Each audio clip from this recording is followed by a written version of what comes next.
যাহার বদন দেখা মাত্র মনে জাগে আনন্দ, ওই চরণ জড়িয়ে ভেবে এই তুই তোমার গোবিন্দ। যাহার বদন দেখা মাত্র মনে জাগে আনন্দ,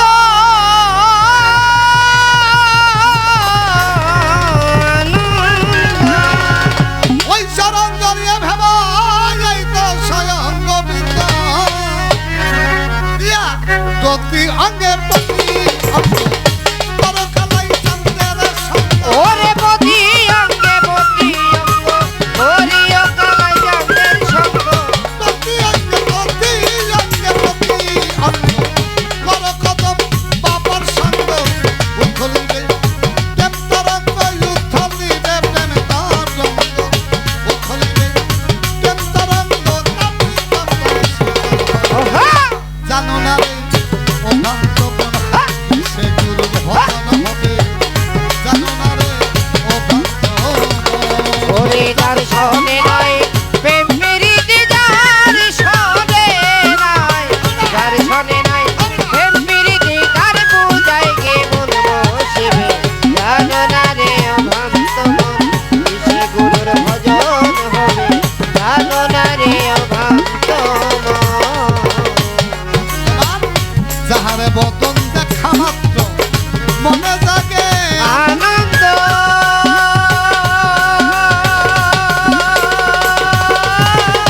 ওই চরণ জড়িয়ে ভেবা এই তো স্বয়ং গোবিন্দ রে। এই তো স্বয়ং গোবিন্দ রে, এই তো স্বয়ং গোবিন্দ। যাহার বদন দেখা মাত্র মনে জাগে আনন্দ,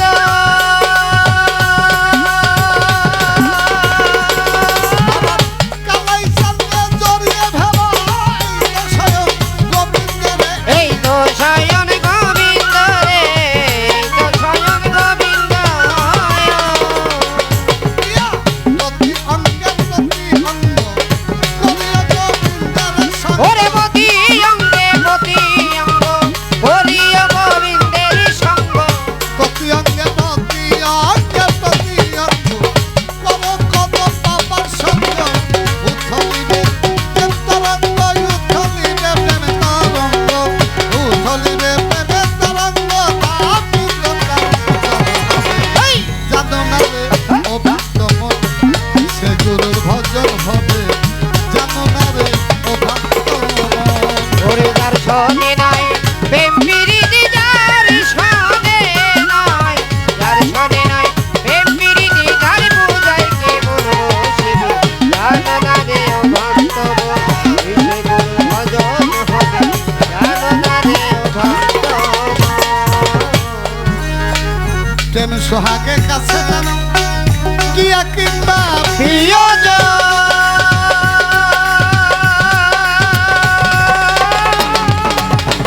আত্মসুখ তাহারে দিয়া কর তাহার আলিঙ্গন। করো তাহার আলিঙ্গন রে, করো তাহার আলিঙ্গন। প্রেম সোহাগের কাছে জানো কিয়া কিংবা প্রিয়জন, তোমার আত্মসুখ তাহারে দিয়া কর তাহার আলিঙ্গন। করো তাহার আলিঙ্গন রে, করো তাহার আলিঙ্গন। মুখে তাহা মিষ্টি লাগে তুই লাগাও গে গুরুর ভোগ। ওরে মুখে যাহা মিঠা লাগে ওই পাতা কালাই চাঁদের ভোগে। মুখে যাহা মিঠা লাগে ওই দাও কদম চাঁদের ভোগে। মুখে যাহা মিঠা লাগে ভোগে দাও কালাই চাঁদের ভোগে। মুখে যাহা মিষ্টি লাগে তুই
আছে জিজ্ঞেস করে যায়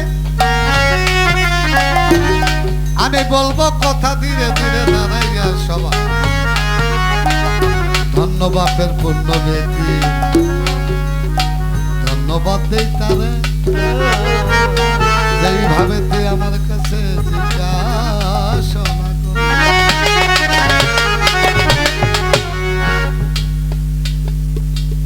যারা আড়াই ভালাইছে তারা এটা পাইব কেমনি? এটা কথা প্রশ্ন করে ভাই, ব্যবসা করতে হলে চালান লাগে না? লাগেনি?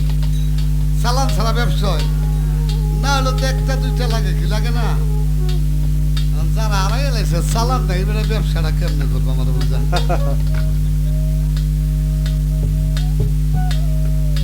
আড়াই হালাইছে ওখানে ব্যবসাটা তুমি চালানটা পাইবা কেমনে? জাগো কিছু আছে তাগো একটা ব্যবস্থা করুন যায় না কি? আর জাগো নাই আগে ব্যবস্থা রাখি, তাদের একটা ব্যবস্থা আছে। এগুলা বিশদ ব্যাখ্যা, অনেক বড় কথা ইউটিউব হইতেছে, একান্ত গুরুর নিগুর তত্ত্বের কথাগুলো স্টেজে বলা ঠিক না। এই প্রশ্নের জবাব দিয়া কি ইউটিউবে গেছে বল 50টা ফোন আছে আমার কাছে, আপনি কি বিশ্বাস হয়ে গেছেন? বাস্তব আপনি বেড়া বই দিয়ে গেছেন, আপনাদের কেরা করতে গেছে স্টেজে। আর আমার পাইলে এই প্রশ্ন বেশি করে, কারণ আমি ঘরের বলা তো এই জন্য। একটা কথা বলি বাবা, হিন্দু সাধুদের মধ্যে দেখবেন কিছু কিছু মানুষের গলার মধ্যে তুলসী গাছের মালা থাকে, ছোট্ট ছোট্ট। এই যে নিচে ব্রাহ্মণটা বেশি বলে। ব্রাহ্মণ বলতে ওই গোষ্ঠীর মধ্যে হিন্দুর মধ্যে আছে, খালি একটা পৈতার টিকে রাখলে ব্রাহ্মণের জায়গা। ব্রাহ্মণের পোলা হয়েছে ব্রাহ্মণ, আসলে ব্রাহ্মণ কাহাকে বলে এই তো বোঝে না। ব্রহ্ম শক্তি যে রক্ষা করতে পারে, ব্রহ্মকে যে ধারণ করতে পারে, ব্রহ্মকে যে ধারণ করে তাহাকে ব্রাহ্মণ বলা। আর ব্রহ্মটা কি? আপনার আমার জন্ম হইতে 1 কেজি পানি লাগছে বাবা, জবাব জানতে? পদ্মার পানি না, কিন্তু এক পানিতে কিন্তু আপনার আমার জন্ম হয়েছে। আধা কেজি পানিও লাগে না, 1 কেজি লাগছে, 100 গ্রাম লাগছে, 4 চামচের 1 চামচ পানিও লাগে নাই। 1 ফোঁটা পানি,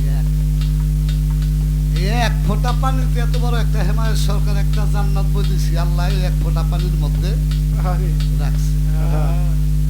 এই পানিটা কোথায় ছিল? এই পানিটা ছিল আমার বাবার মস্তকে, পিতার মস্তকে, যাহাকে বলা হয় উলুদ্দি মোকাম বা ওরাল ওরা মোকাম। এখান থেকে আমার বাবা মা যখন রতিরণে যায়, এখান থেকে আস্তে আস্তে ওই ব্রহ্মশক্তি নিম্নগামী হয়। ডানে ইরা, বামে পিঙ্গলা, মাঝখানে সুষুম্না। এই 3টা নারীর মিলন স্থলকে ত্রিবেণীর ঘাট বলা হয়। মাঝখানে সুষুম্না নারী মেরুদণ্ডের ভিতর দিয়ে চলে গিয়ে দেহের সম্পূর্ণ রক্ত সঞ্চালনা করে। বাম সাইডে ইরা নারী এখান দিয়ে এসে পিছন দিক দিয়ে মিলে গিয়ে বাম সাইডের দেহের রক্ত সঞ্চালন করে। পিঙ্গলা নারী মস্তক উৎপত্তি হয়ে এখান থেকে এসে আবার পিছন দিক দিয়ে ডাইন সাইডের দেহের রক্ত পরিচালনা করে। ডানে ইরা, বামে পিঙ্গলা, মাঝখানে সুষুম্না। 3 নারীর মিলন স্থলকে বলা হয় ত্রিবেণীর ঘাট।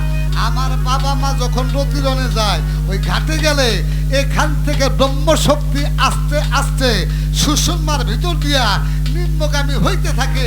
নিম্নগামী হইতে হইতে কোনো এক সময় বাবার লিঙ্গ মুখ দিয়ে মায়ের জন্য দাঁড়িয়েছে। কথা কি খারাপ লাগে দিব না? খুব কঠিন প্রশ্ন করছে শেষ থেকে। এত প্রশ্ন, এই প্রশ্ন করা ঠিক হয় না, মানুষজন কম। তাহলে আধা কেজি 1 কেজি পানি লেগে নাই 1 ফোঁটা পানি। হিন্দু মহতের মধ্যে দেখবেন কিছু কিছু ব্রাহ্মণরা এই জায়গায় তুলসী গাছের মালা দেয়, ছোট ছোট মালা। 108টা তুলসী গাছের মালা গাইতা মহাপ্রভু শ্রীকৃষ্ণের 108টা নাম জপনা করে এই জায়গার মধ্যে মালা দেয়। যারা এখানে মালা পরে ছোট বাজে বাবা, তারা ঘাটে গেলে, ওই কামের ঘাটে গেলে রতি এই ব্রহ্মশক্তি কণ্ঠে নিম্নগামী হয় না, তারা পড়তে পারে এই জায়গায় মালা। এর নিচে যদি চলে যান, ওই যদি মালা পরে ওই নরকীয় ওই মহাপাপী। কিছু কিছু সাধু মহৎ আছে দেখবেন এই করি পর্যন্ত জুলাইতে মালা পরে, আমাকে বইতে মধ্যে কয়েকজন বলে। যাদের রতি ঘাটে গেলে করি নিম্নগামী হয় না, তারা পড়তে পারে এই পর্যন্ত মালা। যাদের রতি কিছু কিছু সাধু মহৎ দেখবেন নাভি পর্যন্ত ঝুলাই না মালা পরে, যাদের রতি ঘাটে গেলে নাবির নিম্নগামী হয় না তারা পড়তে পারে এই পর্যন্ত মামলা। নাবির নিচে যদি একবার ব্রহ্ম শক্তি চলে যায় পৃথিবীর কোন সাধু মহৎ নাই এটাকে আটকে রাখতে পারে। যার চালানচতা আছে কিছু আছে বাঁচবো কেমনে বাঁচার একটা কৌশল আছে মনে হয়। পাওয়ার বাড়ানোর ঔষধ আছে ইনজেকশন আছে কিন্তু এটা রক্ষা করার আটকে রাখার কোনো ঔষধ বিজ্ঞান আজ পর্যন্ত আবিষ্কার করতে পারে না। তাহলে কি নাই আছে কার কাছে আছে আমার দয়াল বাবা কদম সার মতো মানুষের কাছে, আমার কালাই চান্দের মতো মানুষের কাছে আছে, আমার ভান্ডার সাহেবের মজিবুল বসর মাইজ ভান্ডারি তার মতো মানুষের কাছে আছে, আমার সুরেশ্বরীর কাছে আছে, আমার মনাই সার কাছে ছিল তাদের মতো মানুষের কাছে আছে। জয়া যাইয়া যদি তুমি আনতে পারো।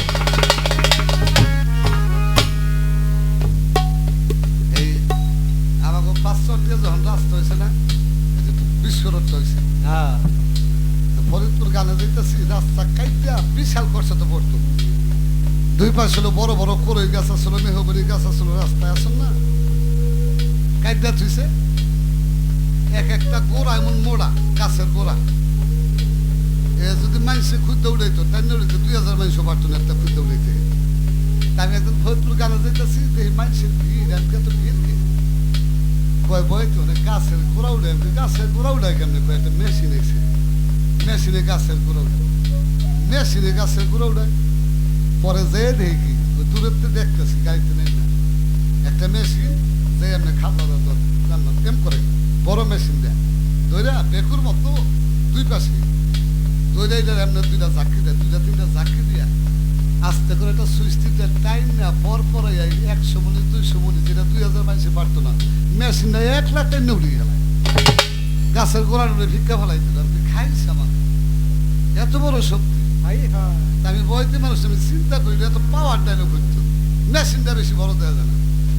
পরে সেদিন মেশিনের পিছনে এত বড় একটা পাইপ পাইপের মধ্যে একটা নজল লাগে আমি শালার বুদ্ধিটা কোন জায়গায় শক্তিটা দি বাতাসের খেয়াল করছেন যে ইট টানের যে গাড়িগুলো আমাদের দেশে 1000 2000 ইট লয়ে যায় 2000 ইট নেয় আস্তে করে একটু পাইপ কিন্তু দেখে নিছে ওই পাইপটা হলো হাওয়া ভিতরে হাওয়া হাঁটলে সুইচ দিয়ে ধাক্কা দিয়ে 2000 ইটে ধাক্কা দিয়ে উড়ানোর মধ্যে ভালো যায় 50 জন মানুষ কিন্তু ধাক্কা উড়ানো সম্ভব না সম্ভব। তাহলে শক্তিটা কিসের বাতাসের শক্তিটা বাতাসের। যখন এইটা নিম্নগামী হয় ইনজেকশনের মধ্যে দেখবেন ডাক্তারের সিরিঞ্জারে বায়ু শূন্য করে যখন সুইটারে ঢুকায় টান দিলে আস্তে করে ওষুধটা বেরিয়ে পড়ে তাই না কিসে বাতাসে বাতাসের শক্তিটা হলো বড় সব জানে পানি যারে টাইনে ওঠানোর শক্তিটা কিন্তু বাতাসের। যখন এই পানি এখান থেকে নিম্নগামী হয় তখন এই যারে বাতাস দিয়ে টাইনে উড়িত এটা কোন বাতাস নাকের দুই পাশে দুই পুরা এইটা হলো ফকিরের গোড়া এই যে দম এই দমের বাতাস দিয়ে তোমার টাইনে উড়িয়ে দেবো। দমের হলো 3টা কর্ম একটা হলো রেচক আরেকটা হলো পূরক আরেকটা হলো কুম্ভ। রেচক মানে দম ছাড়া পূরক মানে দম ভিতরে নেওয়া কুম্ভক মানে দমটাকে আটকাইয়া রাখা। বাজাইস না জান্নাতে একটা সত্য কথা কয়ে দিই আব্বা যখন গাড়ে যাইবা একলা যাইও না 1 লাখ গেলেই একবারে নৌকাটা ডুববে শেষ হয়ে যায় মনে করবা নিমু কারে নিবা তোমার মুর্শিদে গুরুরে কেমনি দিবা ওই গুরুর ছবিটা তোমার সামনে আমার কালাইচন্দ্রের ছবি আমার কদম সার ছবিটা সামনে রেখো নিরিখটা রাখবা মুর্শিদের প্রতি। তারপরে তুমি ঘাটে যাও যখন দেখবা ব্রহ্ম শক্তি নিম্নগামী হয় তাহলে দমটাকে তোমার রেচক পূরক করতে হবে পূরক করে রেচক করে যখন দেখবে এটা নিম্নগামী হয় তখন দমটাকে কুম্ভক করবা মানে আটকেই রাখবা। কথাটা বলছো নাই আটকেই রাখলে নামবো না একদিন দুদিন এক কাম হবো না বেড়া আমি ঘরের বল আমার সাথে বেশি জানে কোন বেড়া 4 বছর করছি যে হাঁপার ব্যথা করে বুক ব্যথা করে পিঠ ব্যথা করে আমার গুরুরে বললাম আমার দ্বারাই হইব না কয় বেড়া সব ব্যথা ভালো হয়ে যাবে কিন্তু আমি বয়সী মানুষ আমার এতে কাম হয় এই জন্য গো আমার খেয়ে গেছিল সময় মতো কাম করতে পারি না যদি করতেই পারতাম তাহলে হেমায়ত সরকারের দশা হইতো না। রেচক পুরো কুম্ভক করে বুঝাইতে পারে একাধারে যদি 12 বছর করে তার নাম হয় ঊর্ধ্বরেতা, সে হয় প্রেমিক পুরুষ। মাইয়ার গাড়ি গেলে তোমার মতো 100-200 মানুষ মাইয়া লোক তার কাছে কিছু। তাহলে কি হলো, গুরুর কাছে যায় সন্ধান জেনে নিও। আর যারা কিছু পারেন না, কিছু বোঝেন না, তাকে খুঁজে একটা বুদ্ধি দিয়ে যায়, এই বুদ্ধি শেষ বুদ্ধি। বুঝিস না, আমাদের দেশে প্রত্যেক বছর দুধের পাতিল আছে না ভাই, এই যে মায়েরা দুধ জাল দেয়, দুধের পাতিল কিন্তু আলাদা, এটার মধ্যে কিন্তু অন্য কিছু জাল দেয় না, খালি দুধই জাল দেয়। 2 কেজি দুধের পাতিল 1 কেজি দুধ জাল দিতেছে মায়ে, খেয়াল করে। যখন ওই দিছে জাল, ওই 2 কেজি দুধের পাতিলে 1 কেজি দুধ ধরে না, আস্তে করে উঠতে পড়ে যায়, পরে না ভাই? যখন পড়ে যাওয়া ধরে, মায়েরা প্রথম কি করে, দেহে থামে না, পরে পাশে থাকে আতুন, আতুনের মধ্যে থাকে পানি, পানি ছিটা দেয়, তাই না? অনেক সময় থামে যায়, কি থামে না? আবার অনেক সময় থামে, অনেক সময় থামে। যখন দেহে পানি তো থামে না, ফুয়েও থামে না, তখন কি করে? হ্যাঁ, ওই যে লাকড়িটা দিছে টান দিয়া, যখন আজ চুড়েই থয়, ওই তাপটা কমে গেলে দুধ আসতে নেমে যায়, কি নামেনি? আমি যারা একবারে কিছু বোঝে না, তাকে নগদ বুদ্ধি দিয়ে দিই। যখন দেখবেন এরা বাড়ি বেতাল করে, তখন এই লাকড়িটা বাইর করে চুপ করে বলে থাকে। আবার জাল দিবে, আবারও লাকড়ি বাইর করবে, এমন করতে করতে কোনো এক সময় দুধ যখন ঘন হয়ে যাবো, যতই জাল দিবেন মাগার আর এর চাইতে সোজা বুদ্ধি আর দিতেন না, আর লম্বা করে রাখা যায় না, ঠিক আছে না? ওরে তার সনে নাই প্রেম প্রীতি যার সনে নাই, তার সনে নাই প্রেম প্রীতি যার পূজায় কে মন বসিবে, জানো না রে ও ভক্ত এসে তোর ভজন হবে, জানো না রে ও ভক্ত। সব